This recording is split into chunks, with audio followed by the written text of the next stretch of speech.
Дали може да замислите лето без клима уреди? Во земји како Германија, Швајцарија и Австрија, тие се речиси забранети. Во Германија, Швајцарија и Австрија ретко може да се видат клима уреди на фасадите од зградите. Овој факт често изненадува посетители од потопли или поопуштени земји, но причините за тоа се длабоко вградени во културата, законите и климата на овие држави.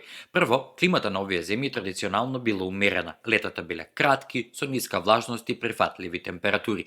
Дури кога ќе се појавувале топлотни бранови, тие ретко траеле долго. Затоа за многумина клима уредите не се сметале за неопходни, туку за луксус кој може да се избегне со природно проветрување, спуштање ролетни или добар термален дизајн на зградите.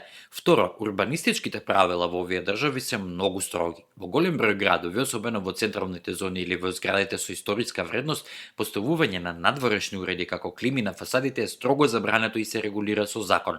Затоа често се потребни дозволи од локалните власти или согласност од заедницата на станари. Главната причина е зачувување на архитектонскиот изглед и минимизирање на бучавата и визуелното загадување. Трето, постои силна култура на еколошка свест. Во овие општества е вообичаено да се штеди енергија, да се избегнува непотребна потрошувачка. Многу луѓе сметаат дека користењето клима уреди е расипничко или не еколошко, особено ако може да се избегне со едноставни навики како затворање на прозорците во текот на денот и проветрување навечер.